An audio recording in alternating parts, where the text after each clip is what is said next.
Hi, this is Nam from Easy Sunday Club. Hi, it's Cathy. And today we're going to talk about the impact of having 2 kids to Cathy's business. This is totally unscripted, so we kind of don't know where things are going, but we know videos like this don't get the YouTube algorithm God reward, get a ton of engagement usually, but we still want to be able to connect with some of you who have there's our kid who just took a 15-minute nap. We still want to be able to connect with some of you who have been watching our channel for a while. It's our way of trying to connect with our existing community. Cathy's going to go get the baby, so I'll just go ahead and fill in the background while Cathy gets the baby. Yeah, by the time she comes back.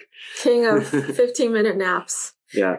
So just to provide some background, we have 2 kids. It's February 2023. Miles, our boy, is 10 months old. And we have a 4.5-year-old toddler named Zoe. Miles came into our life April 2022. And since then, obviously, having 2 kids has had a huge impact on Cathy, physically, emotionally, creatively, and on her business. I just gave a background about everything, and this is the little one.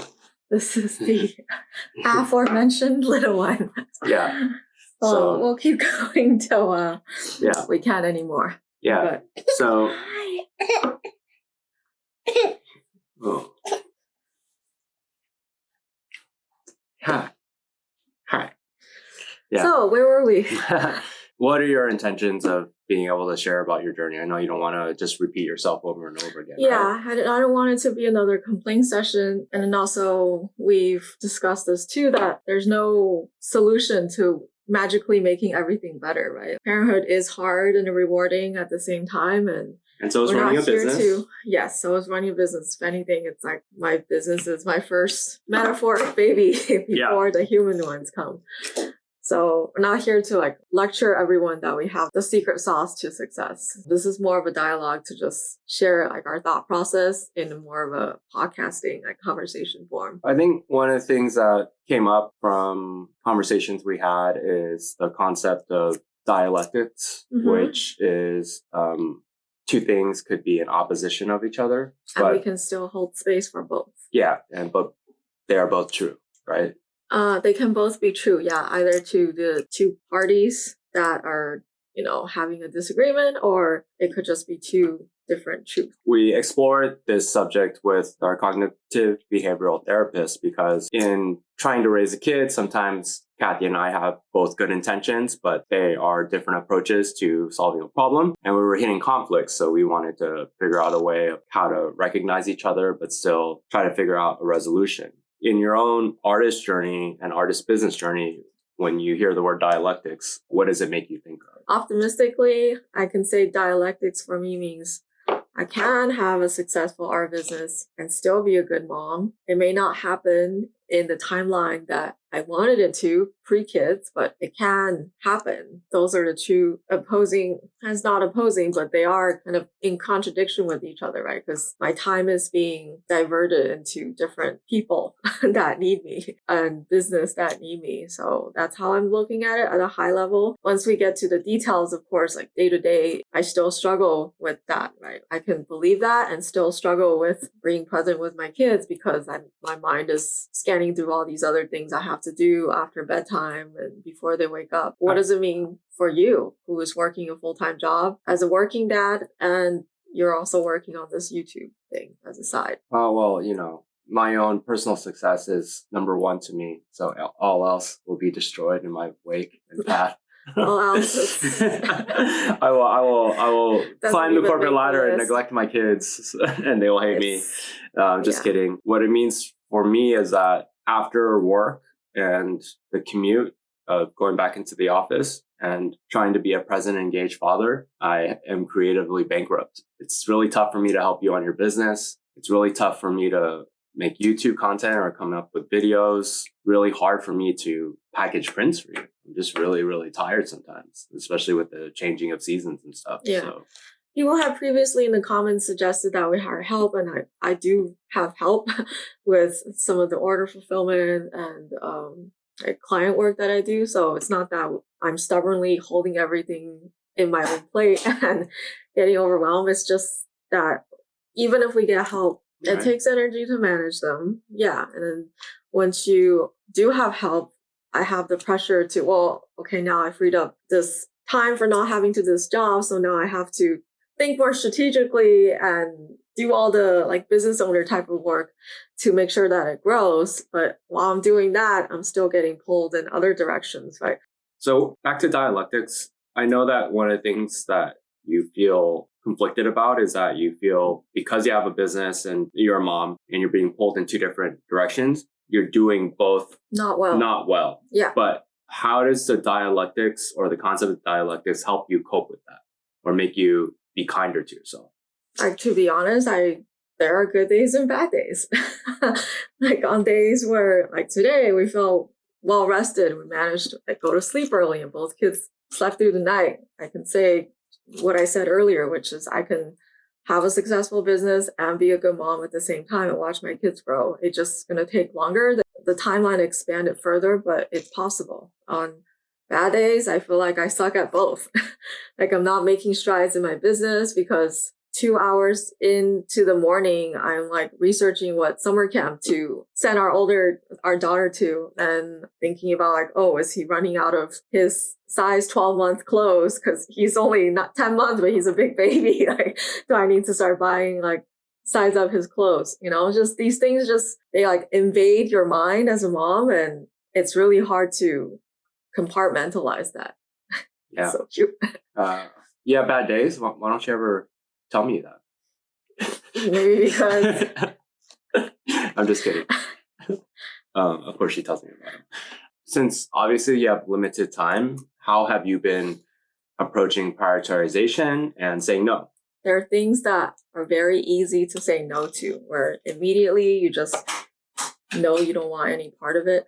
And there are things that you're immediately excited about, like maybe a project comes in and this brand or this company that you've been a fan of wants to commission you for artwork, custom artwork. Like, yes, immediately, yes, you'll make it work. But most of life, we live kind of in that gray area between the 20% and the 80%, or it's kind of this like mid to mediocre level priorities where you feel like you need to take care of them in the sort of immediate term, but it's not so time sensitive that you have to take care of it now. Or it's not that important to you, but maybe by saying no, you might offend someone or disappoint other people.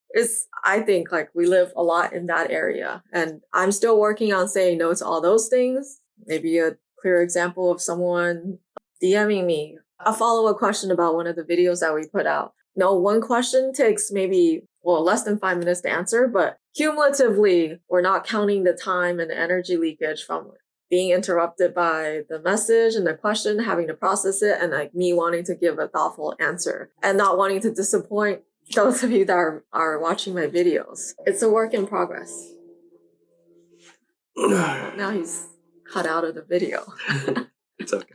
I feel like the mid-level things are always the ones that are playing whack-a-mole. And I have a tendency to procrastinate, you know this, where I know the things that I need to be done are probably the most difficult and take the most focus. But let me just take care of some of the low-lying fruit and some of the mid stuff because they're easy to check off a list. And I don't end up getting to the more important stuff, like painting for a new collection again. Yeah. You know, between choosing to fulfill a wholesale order that's already came in, it's like money that I've made.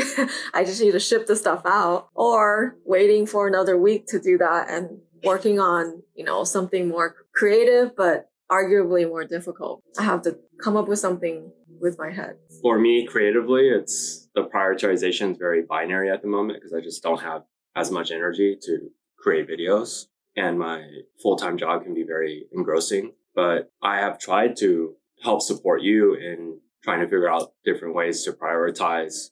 We wrote down what our values are and what's important to us so that it would help us approach when we get inbound requests or opportunities. We try to analyze it against our values to figure out what to say yes or no to, or even with our current revenue streams, trying to figure out which ones to remove, right? As a partner, sometimes I feel like we're ruminating over the same things over and over again. It's like, well, this is making us money, but it takes us away from time from doing this. Then again, it makes us money. And you know what I mean? And it would go over and over again. So we're still in the thick of it. And we always try to question the status quo, I think. Yeah. And revisiting the dialectic concept, we are revisiting the same thing again because there's no clear solution. And another thing I learned recently from this productivity or anti-productivity series I listened to is like, we think that by solving this current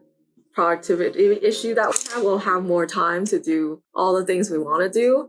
But it's like a moving goalpost that keeps getting away from us because our brain just has a way of coming up with more things that need our attention. It's not just us coming up with things, like the world doesn't stop and there's no shortage of supply of all these other like low mid-level things that need our attention. So the goalpost is never going to be here. Once it's here, immediately there's always something else that need us or something unexpected like illness or... Honestly, the things that we're discussing a lot now is just like, it's never about trying to hit X amount of success in money or followers or subscribers or likes or revenue. It's more about just embracing that journey and embracing the uncertainty and embracing the failures as learning moments. And then as a partner, when I know that she's trying to prioritize and to edit to amplify, but I know that it just takes time for her to have a feeling or find out exactly what she wants to do. So I have to myself slow down, even though it causes me anxiety to see her like struggle or ruminate over certain issues, and to just slow down and just be like, how can I best support? Can I listen? Can I validate? What can I control about myself in accepting the uncertainty? Yeah. Well, one of the common stereotypes about husbands is like guys just immediately want to jump to solution when we just want to be listened to. So now one of the tactics that you deploy in our relationship and sometimes at work too is when someone shares complaints or like something negative about what they're experiencing or a challenge, and what's your like pre-qualifying question? Do you need me to listen? Do you need me to validate? Or do you need me to solution? Or do you just need me to shut up? To listen, basically. Yeah. And it works wonders. So well, it's hard from my own tendency to want to fix things and make it go away, Yeah, it's like you want to just remove that source of anxiety too. Yeah. So just to end it on a positive note, what's something good that's coming from all of this change and chaos? Yeah. Well, all things considered, I want to say I'm very grateful that both of our kids are healthy and growing at an expected pace. And our daughter's doing well in school and she likes school. Son, he's healthy. You can tell, very active, keeping us on our toes. I'm also optimistic about how my art evolves after this journey. I mean, I've been a mom for the majority of my time as the art business owner. I think only in the first year and a half, almost 2 years, I was just on my own before we had kids. Motherhood is part of my art entrepreneurial journey, and I think something good is going to come out of this juggling act. And I also think that some constraints I call it constraint, but like the time constraint as a result of having kids is good because it prevents us from being workaholics, which like some of us have a tendency to be, right? So it's nice to be anchored by other purpose. Yeah. What do you think? You agree? Yeah. You agree? I see you. Oh, yeah. I guess my long answer short is, I'm looking forward to seeing how my art style evolves and emerge as I start to work on the next collection. I think it will be pretty different. Still in like late stage brainstorm, but our life meshes with our art, so everything's going to be blended together, and the effect of that should be seen in my art as well. When I run into friends and they ask me how your art business is going, it's like sometimes it's hard for me to answer the question because it's been tough. It hasn't been as productive as much as you've wanted it to be. Yeah. But what I'm trying to do for myself, or one of the ways I'm trying to reframe, is that, again, not just focused on the metrics of money and likes and subscribers and revenue and partnerships, but more so of looking at things holistically. Because, I mean, like,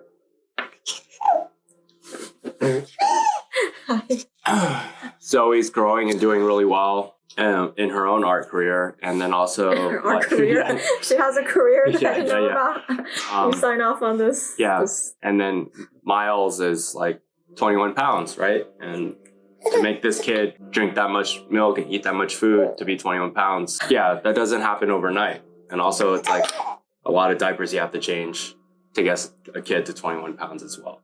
And also these like frequent interruptions while we're talking is like just the norm. It's like the norm. So it's like this is actually a very realistic portrayal of daily life. We want to kind of take you to the real, you know? Yeah. So just a quick wrap up. Dialectics, two opposing things can both be true. Second is dealing with a lot of prioritizations, learning how to say no and be kind to ourselves.